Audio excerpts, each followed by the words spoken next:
Hey guys, King Salamander here, back with another video. Today I'll be breaking down UFC Fight Night Barboza versus Murphy. So this is on paper not a great fight for betting, just like the other one. Before this, the other Fight Night, I had 8 out of 12 in the previous Fight Night, Lewis versus Nascimento, which is I think very good considering that card. Come on, it was not bettable at all. Okay, so let's start with the first fight of this card. Vanessa Demopoulos versus Emily Ducote. This is a strawweight bout. So, I think it is a very clear and easy pick in this fight. It will be probably Emily Ducote's decision win. I think she's just simply better fighter than Vanessa Demopoulos in every aspect of the game. Yeah, I think it will be a decision win for Emily Ducote. It's pretty easy and safe bet. But you never know with women MMA, honestly. What we know for sure is that Emily Ducote is way better fighter than Vanessa Demopoulos. So, next fight. Ala Tengeli versus Clayton Rodriguez in the bantamweight division.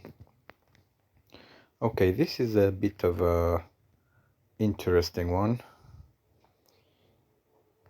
If you look at the records, first of all, it does not look good for Ala Tengeli, but Clayton Rodriguez, his last 3 fights, he already had 2 losses. Lost to Vergara and to Basharat. Not great losses, honestly. I think Ala Tengeli is all in all a better fighter than Clayton Rodriguez. He can wrestle, but he almost doesn't want to a lot for some reason. If he wrestles, I think he can be an easy victory for him. And I do trust him to mix it up and use his wrestling to control Clayton Rodriguez. I see it a unanimous decision or a split decision for Ala Tengeli. Moving on. Piera Rodriguez versus Ariane Carnelosi. Okay, this is a women fight in the strawweight division. Now, don't let her physique fool you guys. Ariane Carnelosi is not a good fighter, honestly. I think she's very sloppy on the feet. She gets taken down pretty easily. She has 8% takedown defense. I'd never seen something so low. So anybody who wants to take her down, he can.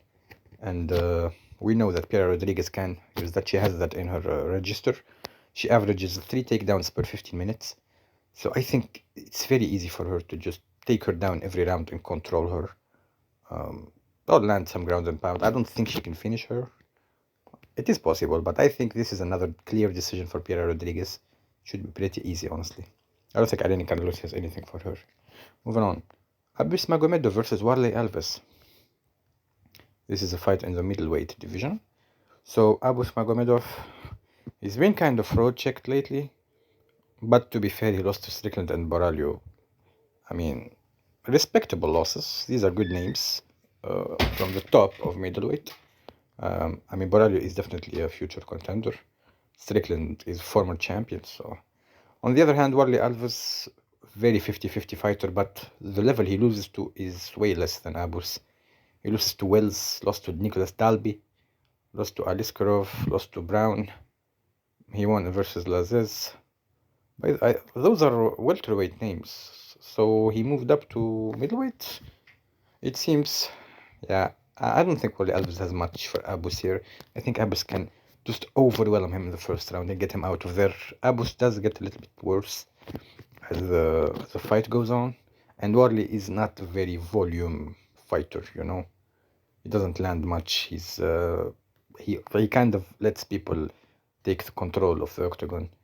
I think Abus can push him pretty easily to the fence and TKO him or knock him out against the fence. I see this Abus Magomedov win by knockout in the first round.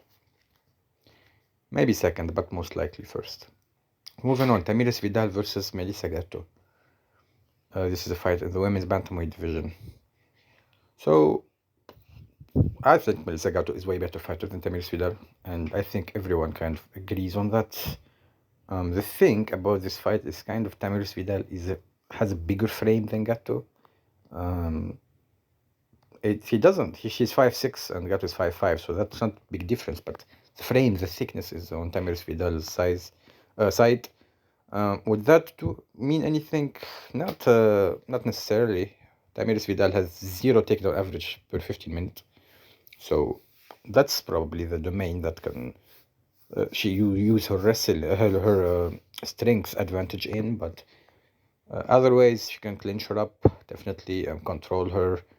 But I think Gato is slicker than that. I think Gato can take this fight, and I actually predict a TKO in the second or third round by Gato. Yeah. Moving on. Umar C versus Tuko Tokos. This is, I think, a layup fight for Omar C. His first fight in the UFC. He's 9-0, undefeated. Tokos is really not that good. If you watch his fights, Omar C has some potential, definitely. I think he can knock him out. I think Omar C will knock out Tokos pretty easily.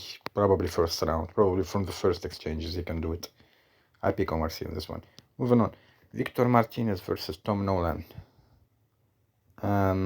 Yeah, this is another layup, mostly. Tom Nolan is definitely advantaged in this fight. He's 6-1. He just lost to Motta, though. That's not a good look, but I think he has some potential. His defense is horrible, though. His striking defense is horrible. He absorbs 10 strikes per minute. That's not good. On the other hand, Victor Martinez is just not that good fighter, honestly. I don't think Tom Nolan can finish him, though. I think this will be a decision win for Tom Nolan. He's way bigger guy. He's 6'3" against Victor Martinez, who's 5'8". He has the reach advantage too. He's southpaw. I think Nolan can win this one relatively easily, but I think it will be a decision against Victor Martinez, the Brick. That's a good nickname. I picked Tom Nolan.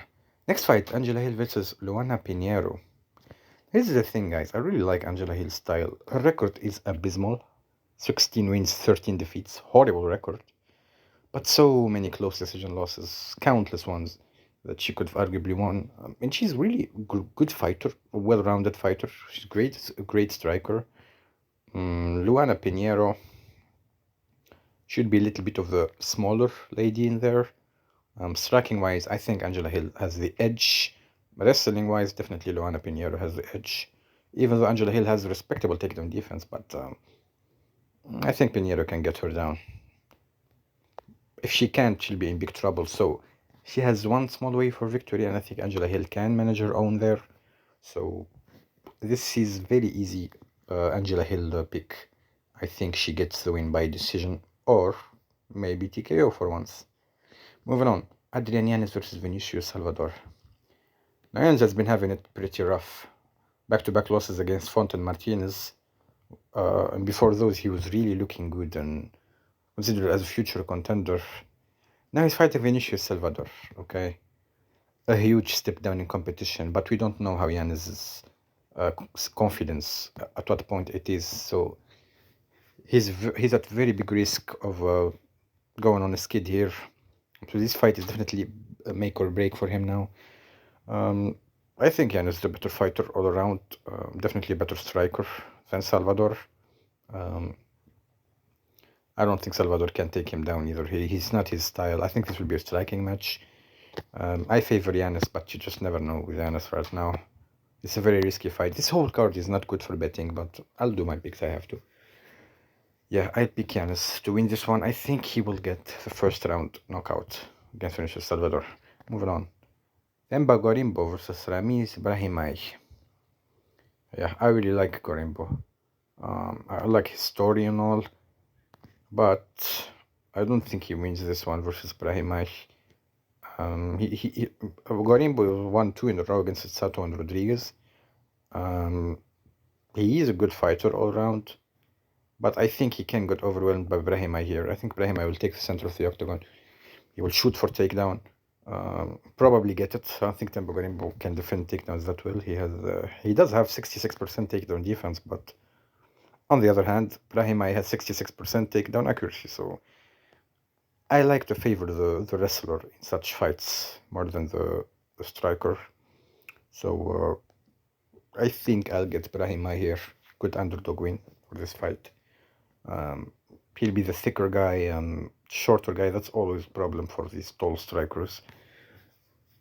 And not necessarily, but they don't really use their jabs in well in the MMA anyway.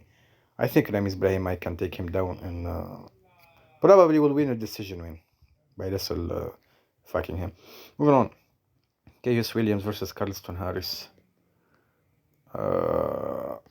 Okay. So this is another hard fight to predict, honestly.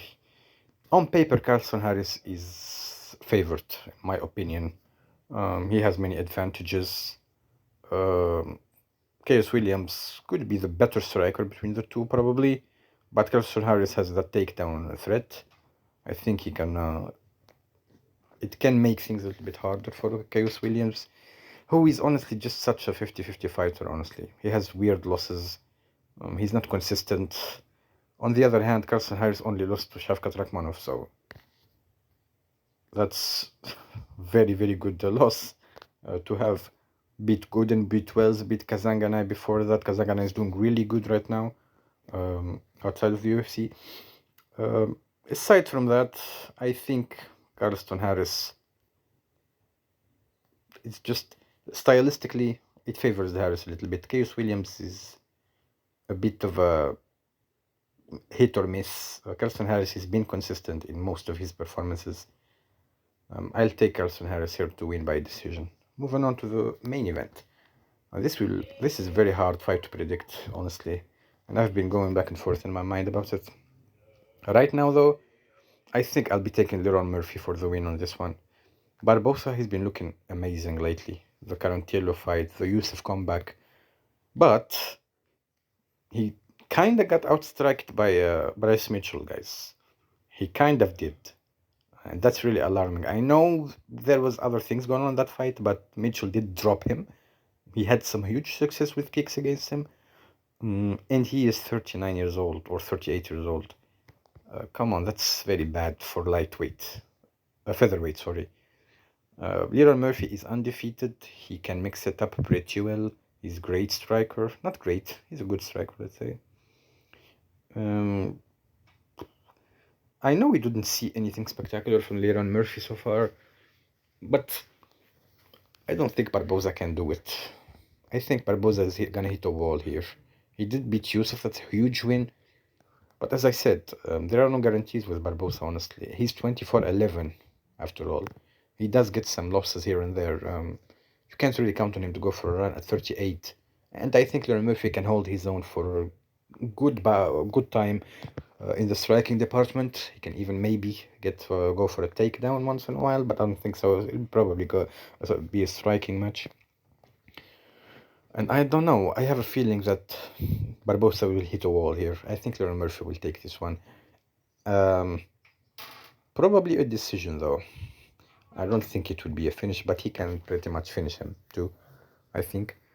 Unlikely, though. If I had to say, I'll take Leron Murphy by decision versus Edson Barboza.